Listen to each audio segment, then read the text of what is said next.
बहुजन सौरभ, बहुजनांच्या सामाजिक व सांस्कृतिक चळवळीचे मुखपत्र। नमस्ते, जय भीम। मैं एडवोकेट डॉक्टर सिद्धार्थ कामरे, दैनिक बहुजन सौरभ का मुख्य संपादक। आज देश में बड़ी एक दो बातें बड़ी जोरों से चल रही है, जो मतलब पुरंत कुमार करके एक आईपीएस अधिकारी थे हरियाणा के, और उन्होंने आत्महत्या की और आत्महत्या में 9 पेज का सुसाइडल नोट बना के रखा, जिसपे बहुत सारे जो उसके सीनियर्स थे, मतलब आईजी, डीआईजी के रैंक के लोग के थे, सब के सब ऊपर उसमें 9 लोगों के नाम है, जिनके वजह से, जिनके टॉर्चर की वजह से उनको हरास किया जा रहा था। जातीयवाचक कुछ भाषाओं का था, और उनकी पत्नी भी आईएएस अफसर है, और ये आईपीएस है, वो आईएएस अफसर थे। और उसके पश्चात उन लोगों ने उन्होंने कहा कि नहीं, पोस्टमार्टम तो हमारी मांगे हो गए बगैर तो हम देंगे नहीं। मित्रों, 2 चीज़ें हमारे देश में हमें पता चला कि जब तक कभी फैमिली का कंसेंट नहीं, तब तक तुम्हें पोस्टमार्टम करने का कोई इजाज़त नहीं है। आज मुझे तुरंत एक ध्यान में आ गया कि जस्टिस लोहिया के बारे में ऐसे ही हुआ। उनके घर के लोगों को मालूम नहीं था, उनके सब फ़ोन पे बताया, और फ़ोन के करने के बाद में यहाँ पे बगैर किसी को बताए हुए पोस्टमार्टम हुआ। पोस्टमार्टम के बाद में फिर उसकी डेड बॉडी लेके गई कोई आए ये इसका ये आदमी थे, आरएसएस के कुछ लोग थे करके बताया गया, जो भी वीडियोज़ जो मैंने देखे और दुनिया ने देखे।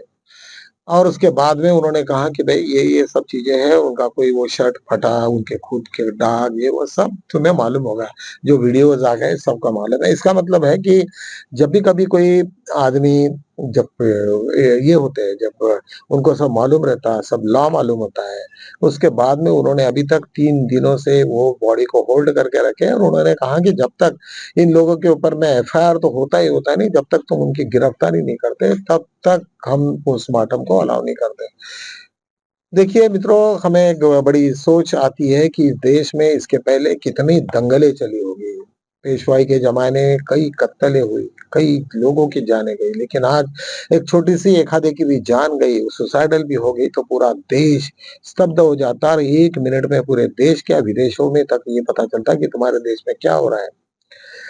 तो जो जिसकी बुनियाद जो आरएसएस ने बाँधी हुई है कि हम लोग हिंदुत्ववाद के नाम पे हम दंगा-नाच करेंगे, ये सब बकवास 2 मिनट में पूरी की पूरी धराशायी हो जाती है। ये इस देश ने, जो बाबा साहब ने कॉन्स्टिट्यूशन दिया है, वो देश इतना मजबूत है कि चाहे एक आदमी पे भी, एससी-एसटी के कोई भी आदमी के ऊपर में छोटा-सा भी छोटा इश्यू बन जाए, तो संपूर्ण देश उसके ऊपर में हो जाता है। आज भूषण गवई के ऊपर में जो जूता उछाला गया था, उसके ऊपर में शायद उन्होंने कुछ बोला भी नहीं होगा, या उन्होंने माफ़ भी किया होगा। लेकिन लोगों ने कहा कि आपको अधिकार ही नहीं है माफ़ करने का, वो तो होम मिनिस्ट्री का है अधिकार, और होम मिनिस्ट्री उसके ऊपर में क्या करेगी वो देखेंगे। और अभी तक जिन-जिन लोगों के ऊपर में, पंजाब में 100 से ज़्यादा लोगों को, उसके बाद में तमिलनाडु में, और हर जगह पे जहाँ पे उनके ऊपर में एफआईआर जब स्टार्ट हो गए, तो सब गिड़गिड़ाने लगे। डरपोक कम्युनिटीज़ है, डरपोक लोग हैं, जब डंडा पड़ता है तो ऐसे भागते हैं, हम सब लोगों ने देखा है। वो किस तरीक़ा से भागते हैं हर जगह पे वो। तो ऐसे सिचुएशन में उन्होंने कहा कि मेरी तबीयत ठीक नहीं, कोई बोल रहा है मैं हॉस्पिटल में हूँ, कोई बोल रहा है मेरा बीपी बढ़ गया, मेरा ये बढ़ गया, वो बढ़ गया। मित्रों, ये देश में जब कभी, अभी देखिए तुम्हारे सामने में भीमा कोरेगाँव का तो इतिहास है। भीमा कोरेगाँव में 700 लोगों ने हज़ारों लोगों के जितने भी इनकी थी पेशवाई के, सबको भगा दिया। तो ये सिचुएशंस, हमें ये इतिहास भी मालूम होना चाहिए कि जिस तरीक़ा से बाबा साहब ने तुम्हारे हाथ में बंदूक नहीं दी, लेकिन ऐसा कॉन्स्टिट्यूशन दिया कि तुम्हें इतनी ताकत आ गई, इतने तुम्हारे बहू बलवान हो गए कि तुम किसी भी हालत में अभी कुछ नहीं कर सकते। जहाँ तक सवाल है अभी ये सब मसला कैसे खत्म होगा, राहुल गांधी का वहाँ जाने का है। उसके बीच में राहुल गांधी जब तक आते नहीं, तब तक पूरे कांग्रेस के लोगों ने उनकी फैमिली को घेर के रखा है, और वहाँ पे वो चाहते हैं कि पूरन कुमार के बारे में उनको कोई भी बाहर के आदमी नहीं जाए, और वहाँ पे जब वहाँ से क्या अभी मैसेज आता है, और किस तरीक़ा से वहाँ पे मैसेज आके आगे में बात बनती है, इसके बारे में तो अभी देखने की ही बात है। अभी ऐसे सिचुएशन में हमारे देश में अभी ये क्या-क्या होगा, सब लोग डरे हैं क्योंकि उनको लगता है कि ये देश में यदि कुछ तो भी ऐसा कुछ हो जाए, सब लोग रास्ते पे आ जाए और कोई कोई भगा जब मार रास्ते पे आ जाए और किसी की गलती से भी कोई हत्या हो जाए तो लोग छूटेंगे नहीं। इनको पकड़-पकड़ के मारेंगे, सब लोगों को भगना पड़ेगा, सबको मालूम है। वैसे ही अभी सुप्रीम कोर्ट भी थोड़ी-सी खाई घबराई घबराई नहीं, उनको लगा कि एक अपने कलीग्स को, सीनियर कलीग्स को जूता मारा, कल हमको और भी कोई मार सकता है, कोई बंदूक लेके आएगा। तो ऐसे सिचुएशन में हमने क्या करना चाहिए? ये अभी कोई जात और पात के ऊपर की बात हो गई कि चीफ जस्टिस को कोई जूता मार सकता है, जाता फेंक भी सकता है। ये सोच भी नहीं सकता कोई आदमी। तो ऐसे टाइप में हमारे ऊपर में क्या होगा, ये सब सिचुएशंस को देख के हमारे देश में जिस तरीका से माहौल चला खराब हो गया है, वो संपूर्ण ज़िम्मेदारी उसके होम मिनिस्ट्री के ऊपर में, अमित शाह के ऊपर में है, हमारे प्राइम मिनिस्टर हो गए। ऐसे इतना सारा बोझ यदि अगर उनके ऊपर में है, तो दुनिया भर की खबरें अभी उनको लग रहा है। उनको ये भी पता चला कि यूपी में रायबरेली में जो घटना हो गई, एक दलित की उनको चोर का होने के संदेह से इतना मारा कि वो मर गया वहाँ पे, उसके बाद में वहाँ पे बहुत मातम हुआ, कई लोगों को जाने नहीं दिया, बर्खास्त किया गया। जब लेकिन राहुल गांधी अभी विदेश से वापस आए तो सब लोग डर गए।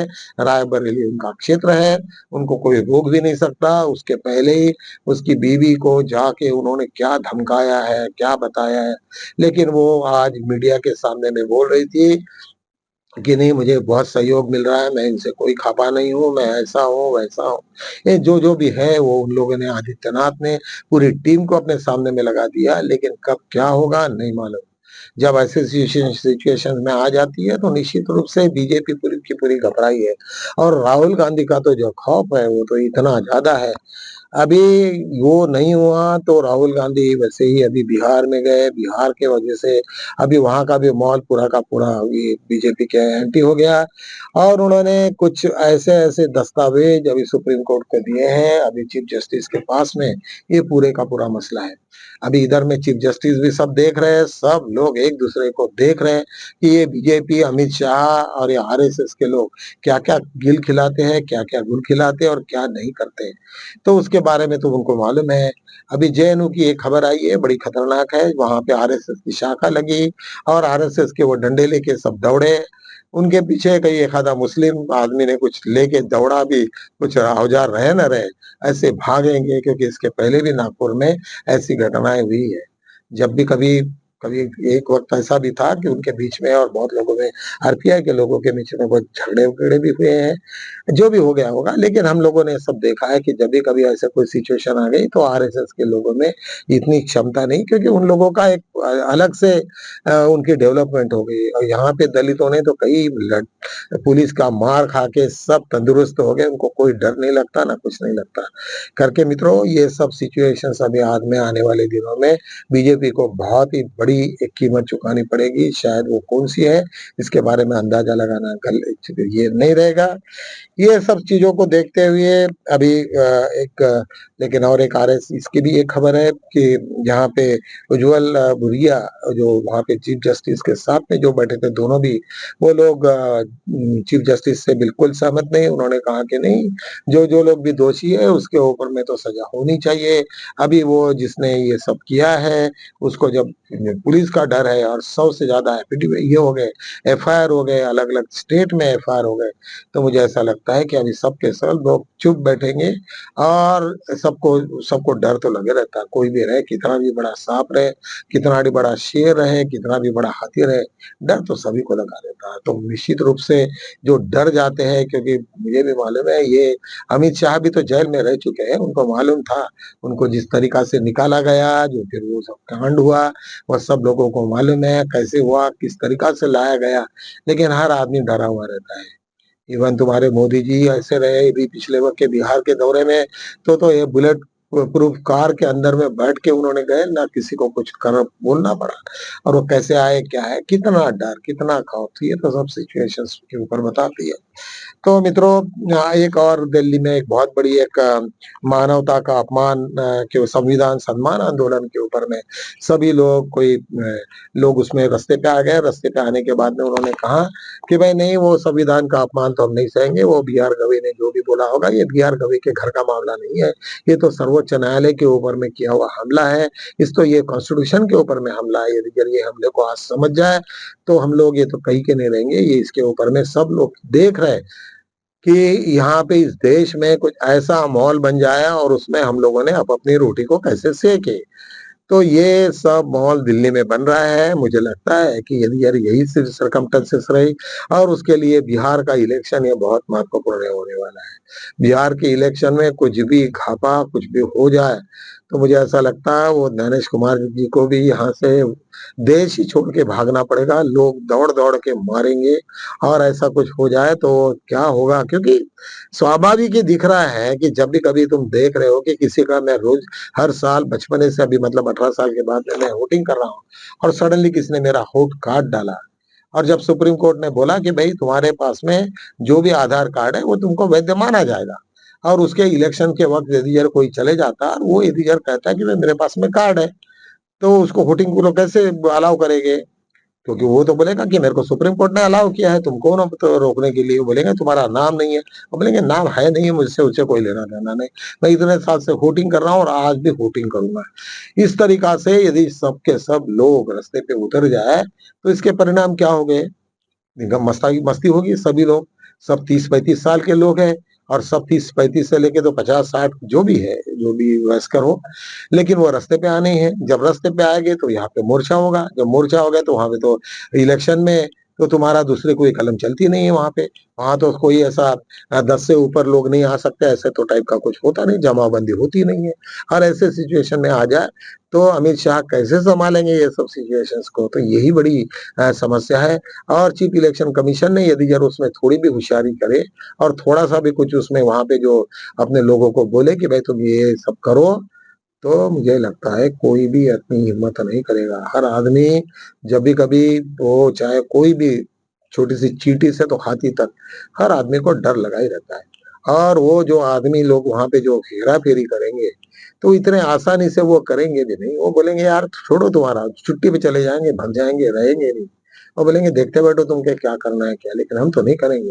तुम ज़्यादा से ज़्यादा क्या करोगे? हमें चार्जशीट इश्यू करोगे, कुछ करोगे और क्या करोगे? सर्विस से तो नहीं निकाल सकते, सरकारी नौकरी है और हम कोई गलत काम तो करेंगे नहीं।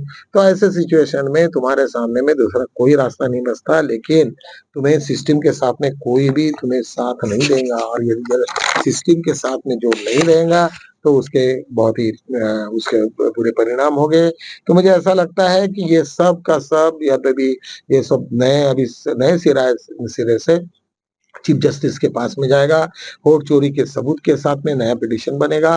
एक नया पिटीशन होने के बाद में और मुझे तो ऐसा लगता है कि भूषण गवई जी वे भी रिटायर्ड हो रहे हैं। उनके पिताजी का यदि यार इतिहास देखें तो वो अकेले आरपीआई के ऐसे नेता थे कि जिनको राज्यसभा से अपना विधान परिषद से चुना जाता था और वो स्पीकर बन के पूरा वक़्त अपना उनका निकाला उन्होंने।